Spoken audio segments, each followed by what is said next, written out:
Welcome to TPM Vid's Disney Beat, where we talk about all things Disney. If you're new to the channel and like what you see, hit that subscribe button and click the bell icon to be notified when we upload a new video. You can also find us on all your favorite social media platforms. There is never a dull moment at the Disney theme parks, and so far it's been an action-packed summer at both Walt Disney World and Disneyland. From construction updates to attraction closures and refurbishments, the new Walt Disney animatronic, test tracks reopening, another new attraction coming to Hollywood Studios, and the grand return of a nighttime parade at Magic Kingdom, there is a lot happening. So sit back as we count down 10 new attractions, updates, and changes at the Disney theme parks. Number 10. On July 6th, the Rivers of America, along with Tom Sawyer Island and the Liberty Bell, closed for good to allow for work to begin on Magic Kingdom's largest expansion. In Frontierland, this includes Piston Peak, which will be home to a new Cars Rally Race ride, plus an additional attraction for the younger ones, as well as the entire Villains Land. Here in Liberty Square, any area that backs onto the river has already been walled off, including the Liberty Bell dock.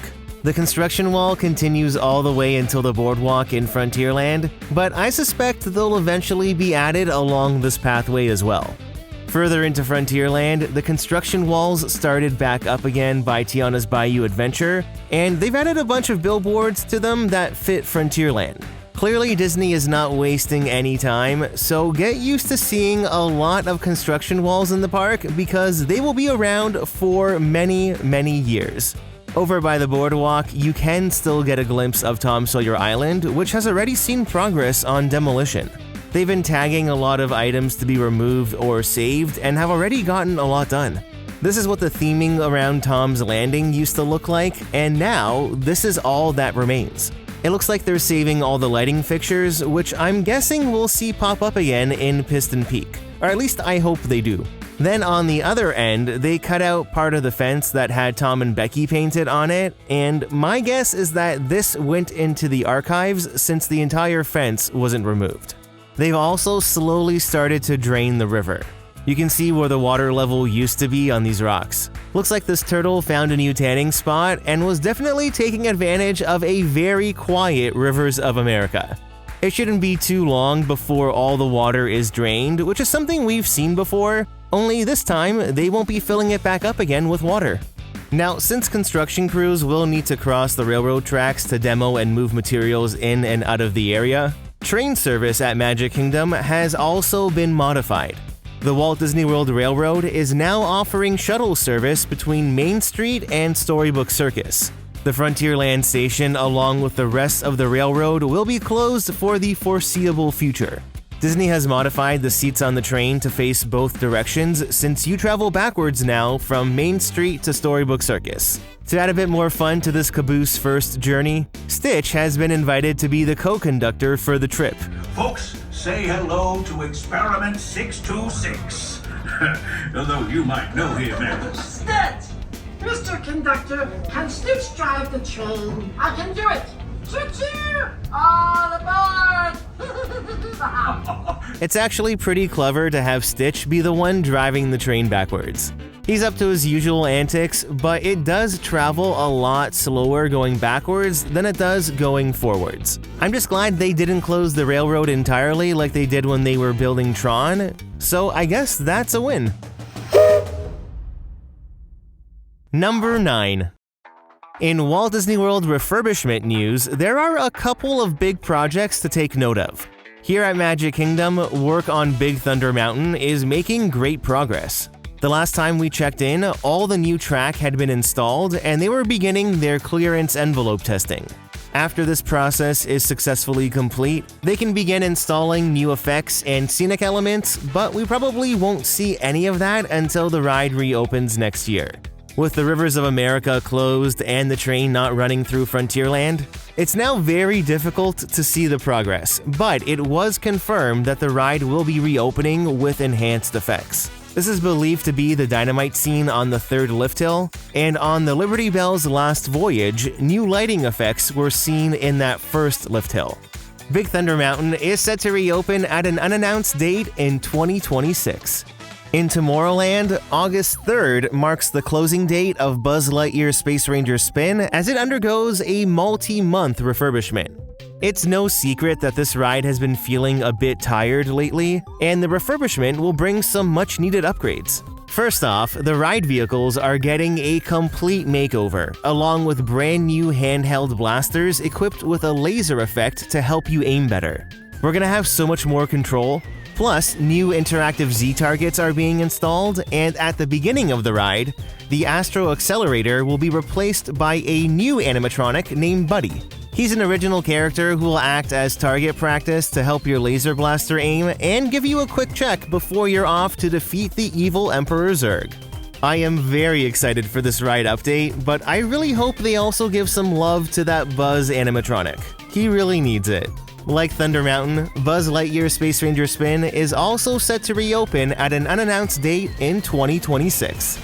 Lastly, over at Epcot, Spaceship Earth will be closing for a refurbishment on August 24th, but the ride is expected to reopen later this year. Since Disney hasn't really said much in regards to the refurbishment, I don't expect to see any major changes aside from general maintenance. Those speakers at the top are due for replacement amongst other things in the ride. Since the reimagining of Spaceship Earth in 2008, the ride has never been closed for a multi-month refurbishment. It's always just been a couple of days here and there, so this refurb is definitely needed. Who knows, maybe there will be some surprises when it reopens, but I think we should probably keep our expectations low. With that said though, since the 2020 reimagining of the ride was shelved, I could see Spaceship Earth along with Figment being the next rides to receive complete overhauls. Now wouldn't that be exciting? Number 8. On July 17th, Disneyland celebrated its 70th anniversary, which also marked the debut of the long-awaited Walt Disney A Magical Life. When you first enter the Opera House, there's an exhibit called The Evolution of a Dream, which showcases how Disneyland grew from Walt's idea into the theme park we all know today. There's all sorts of historic renderings in here, as well as some of the original furniture from Walt's fire station apartment. The next exhibit you'll find is the history of audio animatronic technology from Walt's time. And again, there are some really cool pieces on display. This includes Juan the Barker Bird from the Tiki Room and a couple of original pirates from Pirates of the Caribbean. The main event though in the Opera House is the actual 17-minute presentation of Walt Disney A Magical Life. It begins with the One Man's Dream film now narrated by CEO Bob Iger. The story of Walt's life is truly a magical one, and no one could tell it quite like Walt himself. Then the curtain pulls back to reveal Walt Disney himself. Also to have the public appreciate and accept what I've done all these years. That is a great reward. One of the most impressive moments is when Walt stands up to speak to the audience. Finally, he looked at me and said, "Mr. Disney, just what do you do?" Well, I said, sometimes I think of myself as a little bee. I go from one area of the studio to another and gather pollen and sort of stimulate everybody. Imagineers used archival recordings of Walt Disney that were cleaned up and processed to sound like audio from 2025 and not from 1960. This processing did get rid of a lot of the grit in Walt's voice, but to be fair, we're only really used to hearing Walt Disney speak through microphones from the 50s and 60s. He would have sounded a lot different in person. Now, there's been a lot of discourse about whether this looks like Walt Disney or not. And I will admit, I don't think the face sculpt is 100% accurate. Certain angles look more like Walt than others, but his movements are very impressive, especially the hands. After all, this is Imagineering's most advanced humanoid animatronic they've built, and you can tell that they've put a lot of work into creating this figure. I haven't seen the show yet in person, but when I've talked to others who have, they've really enjoyed it. I can't wait to see it. Walt Disney A Magical Life is running continuously in the Main Street Opera House, but once the 70th anniversary celebrations are concluded, it will then run in rotation with great moments with Mr. Lincoln. Number 7. Whether you love it or hate it, you can't deny that It's a Small World is a classic Disney attraction. Well, just for Disneyland's 70th anniversary, a new verse was added to the finale of the ride. Richard Sherman actually wrote the new verse for It's a Small World prior to his passing in May of 2024. Not only did the new verse debut in the ride at Disneyland, but here at Magic Kingdom, you can also hear it in the finale.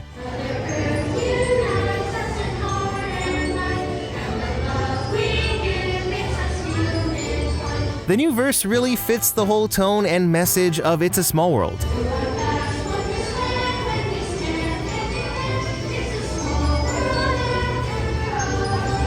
It's even more special that it came from one of the original composers and lyricists. I think the new audio recording seamlessly blends in with the original, and it sounds like this will be a permanent change to both attractions. Number 6. As soon as Muppet Courtyard closed at the beginning of June in Hollywood Studios, work officially began on the new Monsters, Inc. land. Construction walls block off this section of the park, and they've wasted no time beginning demolition.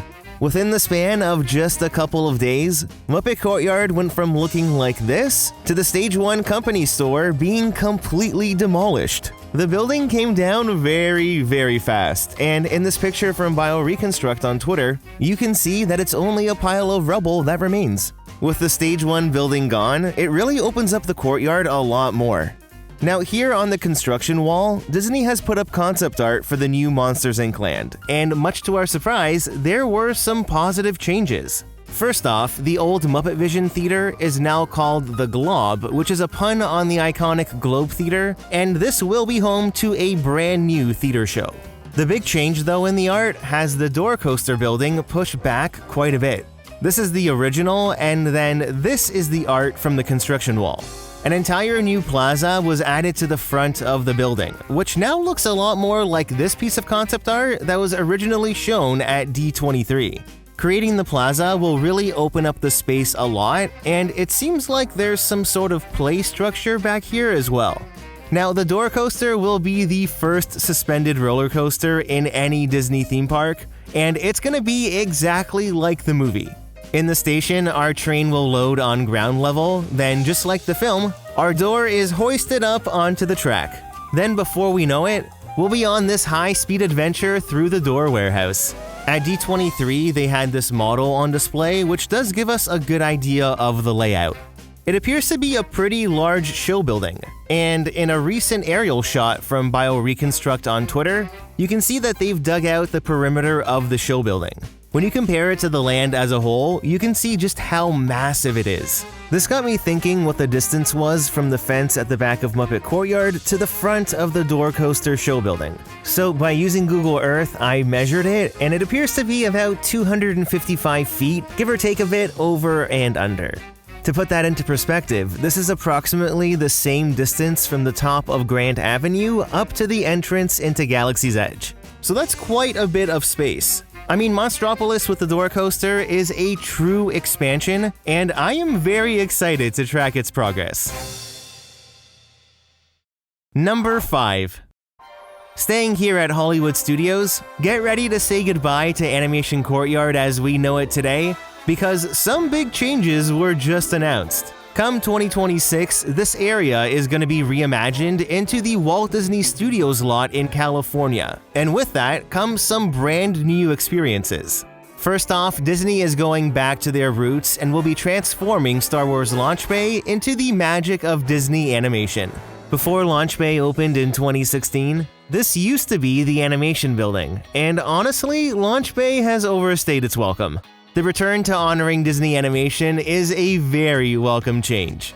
Now, the magic of Disney animation is going to bring us into the animation building from California while taking inspiration from the Emmy-winning short Once Upon a Studio.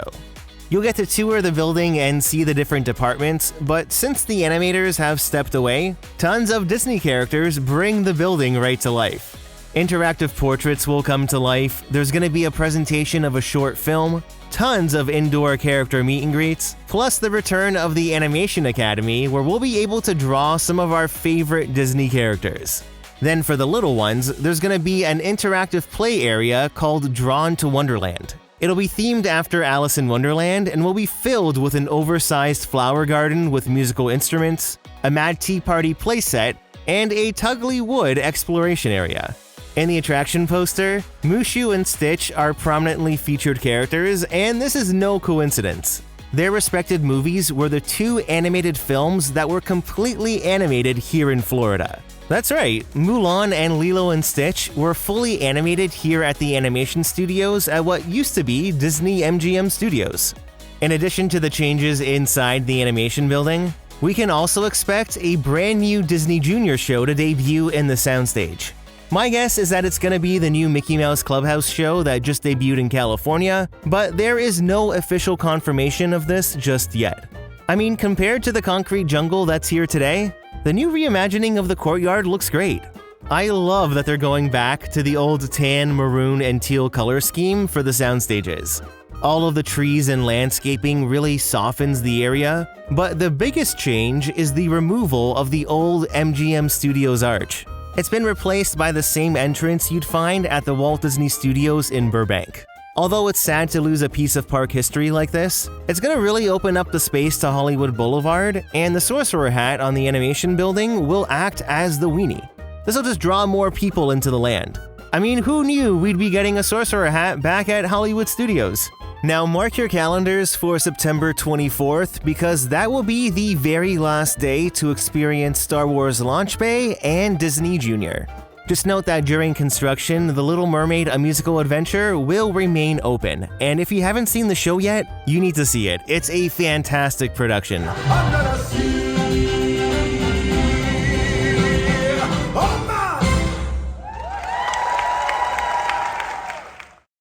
Number 4. Last year, Walt Disney Imagineering was doing some playtesting with the BDX droids in Disneyland's Galaxy's Edge. And right now, until August 30th, you can catch them here at Hollywood Studios. Seeing these little droids in person is really cool, and it's so much fun to interact with them. I was really looking forward to seeing them, but every time I went into Galaxy's Edge, I had zero luck finding them. I checked the app when I was there and I didn't see them listed. Maybe I just missed them, but the BDX droids are in there now. It gives you all the times and locations you can find them, but generally they're out about 7 times per day. Hopefully you have better luck finding them than I did, because they make Batuu just that much more immersive. Number 3. Back over at Magic Kingdom, Adventureland is getting ready to welcome the Beak and Barrel, which is the new Pirates of the Caribbean themed bar. The construction wall has moved over a bit to allow for installation of the new sign, and it sounds like the interior is almost complete. Over on the Imagineering Instagram page, they recently shared a video which gives us our first peek inside the bar, which will be made up of 2 main rooms. First, there's the mess, which is where you'll find the physical bar, and that's what they're installing here. This is all real hand-carved wood, and the mess is where we can expect to find Rummy the Parrot. Then beside that, there's the captain's quarters, which is more like a lounge. Here they also used hand-carved wood on the booths to tell the story of Captain Jack Sparrow, and the detail is quite impressive. When this all comes together with lighting and set dressings, it's gonna add so much warmth and character to the bar. Now lastly, they also showcased this room, which is called the Mapmaker's Room, and that can be found to the left of the main bar. My guess is that this is just another little room that'll have additional seating. So far what they've shown though looks to be very, very promising, and it's filled with all that detail and storytelling you'd expect from Disney.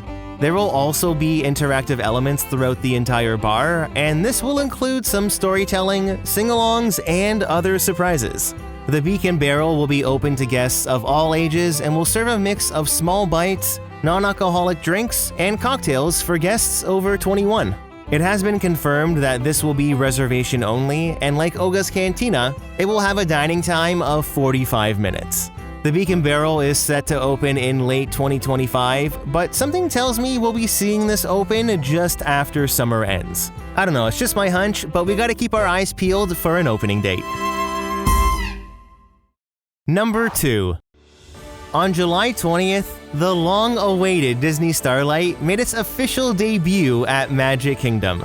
In this new nighttime parade, The Blue Fairy brings the dreams and wishes of many beloved Disney stories to life. It really feels like classic Disney. The 9 floats are absolutely stunning, with some pretty impressive kinetics and surprises along the way.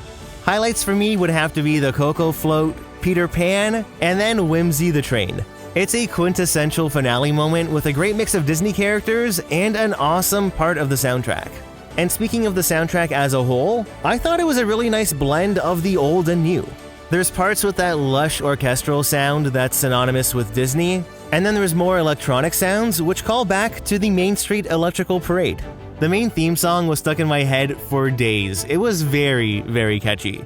Honestly, it feels so great having a nighttime parade back at the park, but my only major criticism is that the parade needs more ground performers. Whether that's dancers or more Disney characters, it just needs to be beefed up a bit. There are dancers in the parade, but a lot of the times it's hard to see them or they're carrying props, which does constrict their choreography. Hopefully there's still room to make some changes, but the good thing is that the floats were done right. If you're interested, I do have a multi-angle video of the full parade here on the channel. And then if you're at the park, you can catch Disney Starlight twice a night. It's performed at 9 and 11 p.m. with Happily Ever After scheduled at 10 p.m. And generally, the second performance isn't as busy as the first since the park does close at 11 p.m. Now just note that with after-hour party season approaching for Halloween and then Christmas, on these select nights, Disney Starlight will not perform. So if you want to see the parade, definitely plan your Magic Kingdom days accordingly.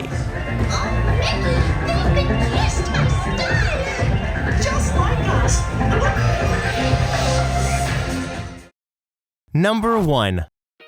On July 22nd, the reimagined test track officially reopened, and I gotta say, Epcot is back. The Imagineers who worked on this project really brought the edutainment aspect back into the attraction. It feels like old school Epcot all over again. It starts right from the queue, where it now features a bunch of different exhibits showcasing the evolution of automotive technology. One of my favorite details is the fact that the windows up here were exposed again, so now you can see the cars zooming around the track while you're waiting in line. They did get rid of the designing your own car feature, but now the queue fills the entire space. I also love this moment here where you can see into the queue as you approach the seatbelt check. Now, when it comes to the physical ride, it follows the exact same ride path as the previous versions of Test Track, but they did such a great job combining digital effects and physical sets to tell the story. Imagineers even incorporated smells into the ride, like pine in the forest, and then burning rubber during that close call with the semi-truck. I was very impressed with the amount of physical sets though. It definitely heightened the experience of the entire ride, but one standout wow moment that was achieved through projection has to be this scene here before you're propelled outdoors. Just the scale of it is really cool. Then once you're outside, it's still the same thrilling experience where you almost reach 65 miles per hour, but dare I say it felt faster for some reason. Like before, Test Track offers a regular standby line, single rider, and it's part of the Lightning Lane Multipass. So on your next trip to Epcot, do not miss out on Test Track. So, what project are you most excited for at the Disney theme parks? I'd love to know. Leave a comment down below to start a conversation, and don't forget to hit that like button if you enjoyed the video.